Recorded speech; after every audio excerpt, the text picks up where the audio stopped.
What's cracking, peeps? Happy Sunday night. T-Money up in the heezy.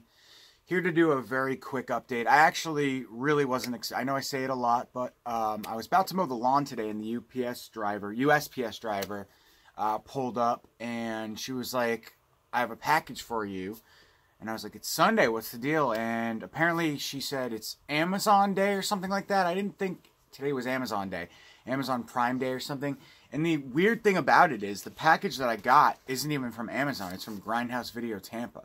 So I was a little confused nonetheless, but I am excited all the same to have a package today, because this is a pretty sweet little package, a lot of films that I purchased a couple days ago from Mike over at Grindhouse. So they came pretty quick too. Like I said, I'm just surprised, because usually when I order from Grindhouse it takes about a week, because they're in Florida and I'm in Vermont. So you know, the distance is further away from like Diabolic or whatever, Jersey, Vermont. You know what I mean. Anyways, let's get into the update. It's gonna be a quick one, just one package to share with you guys tonight. So let's get into it. I also want to say that recently I've just been getting a lot of positive feedback. People Instagram messaging me saying that they love my channel, and just a lot of positivity amongst all the negativity, all the douchebags that keep watching and loving to watch my videos. They like to watch me perform. But I'm happy that there's so much positivity to balance, you know, the yin and the yang. I don't know what the fuck I'm saying. The vibes are good all around, so fuck the haters, keep loving me. And to everybody else who's spreading positivity and goodness and kindness, thank you. I really appreciate it. And, yeah, just nice. It's really nice to hear people appreciate what you do, even, you know, it's like, whatever, it's a hobby, but it makes it all worthwhile in the long run, for sure. So, alright, cool. So let's get into the update. I've got 5 films here, 1 DVD, 4 Blu-rays. So we're going to start with the lone DVD, which is, I'm really excited for this one. I have never seen it before. Old school, sexy Demi Moore. Drew Barrymore. Honestly, I've never really thought Drew Barrymore was that sexy, but she looks good here on the cover for sure. I don't know. I was never a big Drew Barrymore fan in terms of thinking she was like sexy, but she's obviously not bad looking. But I just think of like E.T. and like her childhood roles, and they just kind of ruin it for me, I guess. And also, I just don't think she's that hot. But apparently, this movie's really good. Who's in this? Dennis Christopher, Sally Kellerman, Drew Barrymore. So Mike over at Grindhouse highly recommended this movie. He said it was really enjoyable. Rewatched it recently, enjoyed it just the same. And it's more of a thriller, I think, suspense thriller, than it is like a gore-fest horror movie, which is fine with me. I love a good suspense thriller. So that's Doppelganger, and it is from S'more Entertainment, like, you know, roasting marshmallows with s'mores. That's how you spell it. And then it's from 1993. Drew Barrymore stars as Holly Gooding, a young woman who apparently stabs her mother to death in New York, then shows up on the doorstep of young LA screenwriter Patrick, played by George Newbern, in response to his ad for a prospective roommate. Despite his attraction to her, Patrick is increasingly bewildered by the appearance of Holly's apparent double, whose existence she neither confirms nor denies. At the same time, Holly is tormented by recurring visions of her mother's death and the persistent snooping of an FBI agent. When Patrick becomes convinced that Holly is being pursued by her own evil twin, he learns from an ex-nun and phone sex operator, Sister Jan, that the deadly double is Holly's doppelganger, a supernatural creature which haunts a human being after assuming that person's shape. Strange. So, sounds kind of a little bit horrific to me, but, yeah. So, I went on that based on Mike's, speaking highly of it, and I'm thinking it's going to be pretty good. So, really excited for, actually, most of the films in this lot. Next up, I'll just show you this one, because I don't honestly really care that much for it. And honestly, I purchased this because I thought it was a Scream Factory release. I collect Scream Factory films, but this is actually not a Scream Factory release. It is just a Dimension Films Blu-ray release of a steelbook of Rob Zombie's Halloween Not gonna lie, I like this movie. I don't love it. I hate the sequel. I think Rob Zombie's Halloween 2 is one of the worst, shittiest pieces of shit horror movies ever made. Well, I wouldn't maybe go that far. It's bad. I fucking hate it. I hate the story. I hate the white horse. I hate it. I hate everything about it except for the brutality. I like the gore scenes, I guess, but still, it pisses me off. But this film, it's okay. I mean, I don't know. I don't love it. I don't love what Rob Zombie did to the Michael Myers mythos, we'll say. But this has been beaten to death, this subject, so I don't really need to even go there and voice my opinion. But it's okay. I don't mind the film. I don't mind his take on it, you know, but to me, it's like, it takes away from the mystery of the character. And I really think that it does. Explaining that he comes from a dirtbag, trashy household. It's just, no, it's not who Michael Myers was. Michael Myers was not that. He came from an upper middle class family in the suburbs of, Haddonfield, Illinois, and he was not this like dirtbag. So I don't know what that was. That was just like It was just ruining everything, all of the mystique to the original film. Okay, but it looks like this release is 2 discs. It looks like it's mostly ported over, cuts and interviews and special, what do you call it? Special features from previous releases. Nothing new here.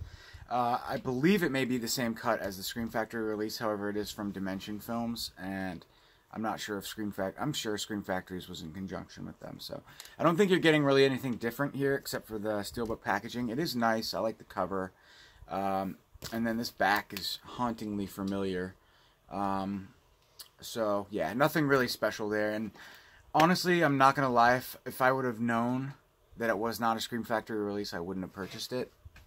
I'll just say that because I already own the film. I don't need like multiple editions, but whatever. Next up we have one that I've never seen before. Mike's been talking about this for the last 2 weeks on his website. This is actually from Wild Eye Releasing, and Mike had mentioned that there's only one other, I think something Mummy, Blu-ray that Wild Eye put out, but didn't they put out Scream Park? Or is that somebody else? I thought they put Scream Park out on Blu-ray as well, and I really love that film. The slasher film that takes place in the carnival. I think it's called Scream Park. It may not be Wild Eye.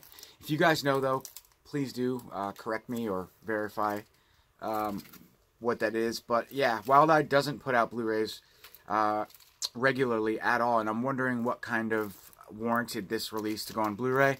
Probably is based on the critical acclaim that I'm reading, the quotes on the back from Bloody Disgusting and Dread Central. It's probably a better release for Wild Eye, considering they put out a lot of trash. Well, I think we all know that. So maybe that's probably my best guess as to why they decided to put this film out, because it's half decent. But again, it's just a speculation. But this movie, it says, 2 strangers meet in a forest notorious for suicides and decide to learn more about each other. Soon it becomes clear that one of them is there for much more disturbing reason. And actually, he is a psychotic killer. Is actually a psychotic killer, there to prey upon others and end their sorrow for them. So I don't really like that synopsis. I feel like it spoils the film. But yeah, Force of Lost Souls. If any of you guys have seen this one, let me know your thoughts. Without spoiling the movie, obviously. I'm trying to open it up. See what we have for the innards. Here.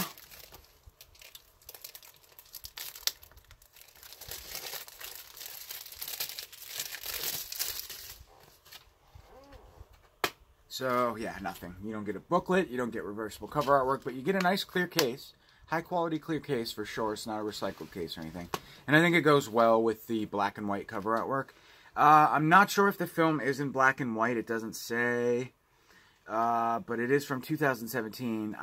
I'm assuming that it's not in black and white. I could be totally wrong, but I'm just guessing that the reasoning behind the black and white still shot images on the back of the film is because the case is in black and white, but I could be wrong. But yeah, it sounds pretty good. I'm actually stoked to check that one out. Gonna save one of them for last just because I'm the most excited about it. This one is from Scream Factory. This is Farrell. Let's see. An enjoyable ride. There's definitely something rabid lurking in Farrell. So in this movie, we have your best friend has just been infected with a horrifying virus that will soon turn her into a rabid, rampaging cannibal zombie. Do you A, try and save her, or B, kill her before she kills you? That's the nightmare scenario 6 students find themselves facing when their celebratory camping trip goes terribly wrong. One by one, each falls victim to the Farrell disease, until only Alice and Jules, 2 girlfriends testing the waters of their new relationship, are left standing, armed with a shotgun and holed up in a remote cabin.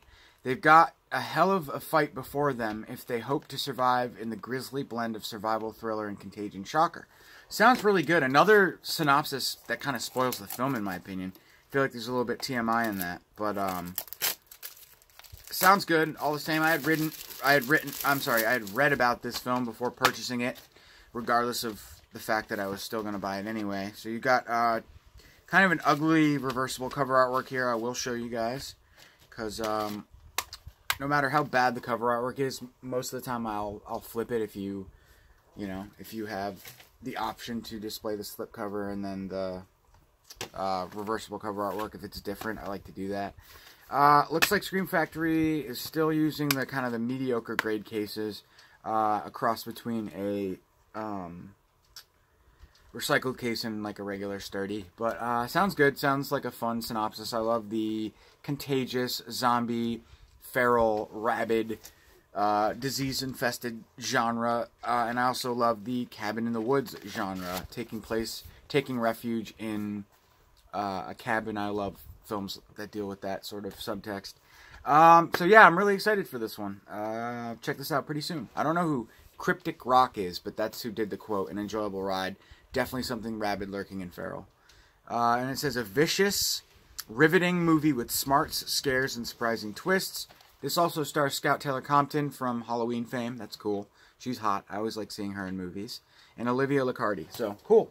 And last but certainly not least is the long-awaited, highly anticipated, but not that long-awaited, if I'm going to be honest, because this movie I didn't even know was coming out. It kind of just surprised. Boom, there it is. I saw some people talking about it, and I'm, a huge fan of the first film. I mean, who isn't? It's one of the best, I think, anthologies, certainly out of the 90s. But yeah, this one kind of just came out of nowhere. We have Tales from the Hood 2. First person to comment, well, I take that back. Yeah, never mind.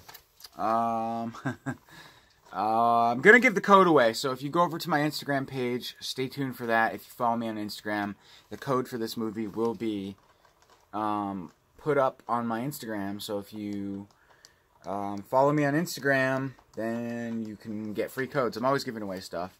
So, anyways, Tales from the Hood 2, Old Sins, New Tales. I've heard this is good. All around, the general consensus is that it's a pretty solid film. So, being that I love the first film, I'm really excited. Directed by Rusty Cundiff and Darren Scott. I think they're involved with the first film. This one, it says, Horror's Back in the Hood, the sequel to the groundbreaking original film, Tales from the Hood. Returns executive producer and honorary award winner Spike Lee. Okay, cool. So, whatever. I like what Spike Lee did with the first film. So, writers, directors, producers, Rusty. Yeah, so it's a bunch of returning names from the first, involved in the first film, which is great. All new, gripping, horrifying, and oftentimes devilishly comical anthology. Love how they blended horror and comedy, I guess, in the first film. I'm not a big horror comedy guy, but they pulled it off good with, I mean, I thought it was legit in the first film. It was good. Good blend. Worked. But Keith David stars as Mr. Sims to tell blood-curdling tales, stories about lust, greed, pride, and politics through tales with demonic dolls, possessed psychics, vengeful vixens, and historical ghosts. Mr. Sims' haunting stories will make you laugh while you scream. Cool. So, yeah, I'm stoked. I can't remember who played, like, the funeral director in the first film. Was it Keith David? No, I don't believe it was. Maybe. I'm drawing a blank. I don't know. I don't think it was. But anyways, cool. So this is from 2018, I believe. Probably made in 2017, produced in 2017. Wow, it says 2015 honorary award. So maybe it's been out for a while. I do not know. But rad. So yeah, super stoked on this one. again, I've heard nothing but good things. So we're going to wrap this up. That was one box going on 15 minutes. Thanks for watching the video, as always, guys. Follow me on Instagram, and like I said, I give away a lot of shit. So I would appreciate that. All right, guys, have a great night. Talk to you later. Peace.